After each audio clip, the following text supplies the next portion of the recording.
When I was a young graduate student, I was very cocky. I acted as if I was very smart and knowledgeable. I could cite philosophy books and make references to sophisticated theories few people knew anything about. But if I was being honest, I'd admit that I was terribly insecure. Most of my behavior was just intellectual posturing. Yeah, I did learn a few things from books, and I knew a theory or two. But deep down, I was all but confident.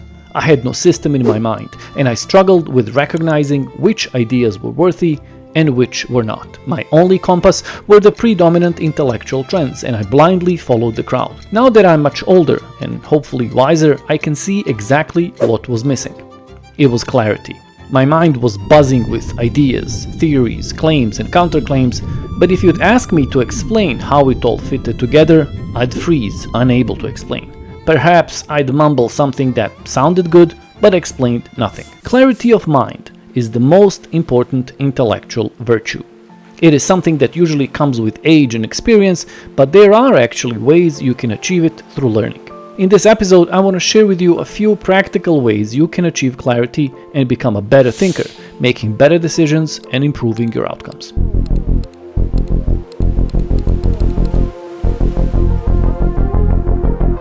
One of the most dangerous illusions in thinking is the feeling of being smart.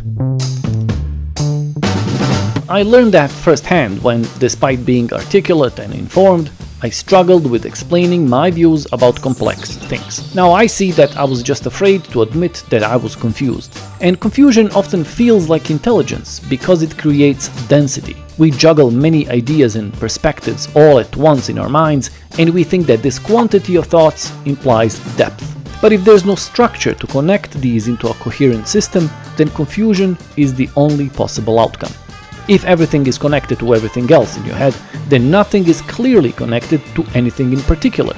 You think you're navigating a clear map, but you're actually staring at a static picture, like a pretty but chaotic tapestry. Intellectual posturing can be so tempting because it hides confusion behind quantity and motion. As long as you keep talking, referencing, stacking ideas, no one, including you, has to notice that nothing is actually organized. But real clarity actually begins when that whole motion stops. Here is the first principle of clear thinking. You cannot evaluate what you haven't separated. Now, what does that mean? If you're like most people, when you hear something new, you'll usually jump straight into judgment. Is this true or false? Is this good or bad? Is this smart or stupid? I was exactly like that. My mouth was faster than my brains. I thought I had an answer to everything. But judgment is a late stage activity. Clarity comes much earlier, and it's a prerequisite of good judgment. To achieve it, you first have to ask more boring but more powerful questions, like what kind of thing this is? Is this a fact or an interpretation? A value or a prediction? A claim or the evidence for a claim? A fear or a reason? This is called decomposition, and it's one of the most useful methods of thinking that originally comes to us from computer science. It asks us to break down any system, a thought, a question or a problem, into its basic components before attempting to solve it or pass a judgment. This is important because most confusion comes from mixing categories that shouldn't be mixed. For example, when facts and values are tangled together, arguments tend to become emotional and we can't see clearly. When assumptions are hidden, disagreements can either feel personal or become intractable. Decomposition is the starting point of any problem solving. The purpose is not to make a judgment or win an argument yet, but simply to see what's actually on the table. Once you decompose a problem, your thinking slows down. And when thinking slows down, clarity has room to appear. The key lesson here is that clarity cannot be forced. You have to create conditions for it, and this method does exactly that. But why does decomposition work?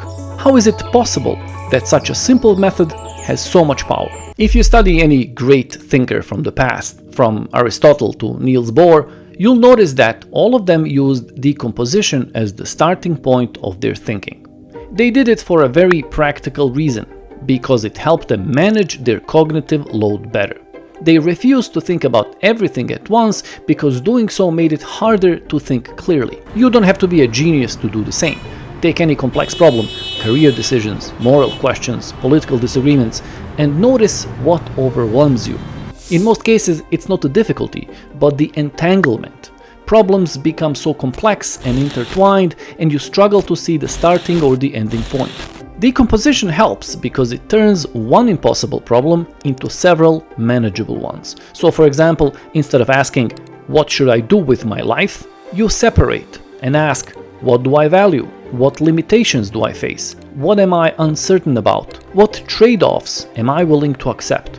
When each piece is simpler, it becomes more thinkable and easier to solve. The same works for beliefs, theories, arguments, and pretty much any complex thought you may have. You break it down into atomic pieces, the smallest possible parts, before you decide what to do next. Once decomposed like this, any problem becomes less dramatic, and any complex explanation or theory becomes understandable. And this right here is what clarity looks like in practice. It doesn't give you final answers, but it gives you an orientation, a map of possible options. But it also hides a trap that you need to be careful about. Decomposition is a tool that cannot stand on its own. It needs to be followed by something else. If you only break things apart and never put them back together, you won't get clarity, you'll just get fragmentation. This is the trap many people fall into, especially if they're smart and analytical. They make endless distinction, assume infinite nuance, but make no synthesis. Their original question disappears under its own components. But good decomposition never loses the sight of the entire edifice. Yes, it breaks down the problem into pieces, but it also preserves the whole.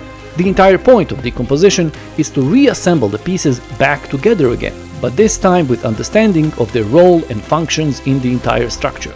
If you don't do that, then you haven't really solved anything. I know this sounds easier said than done, and honestly, it kind of is, but this method can really do wonders for your reasoning ability if you try it. As with any skills, it takes some time and practice to master it, but I'm sure you're capable of doing that. If I can help in any way, let me know. This is Think Why, your critical thinking channel. See you next time.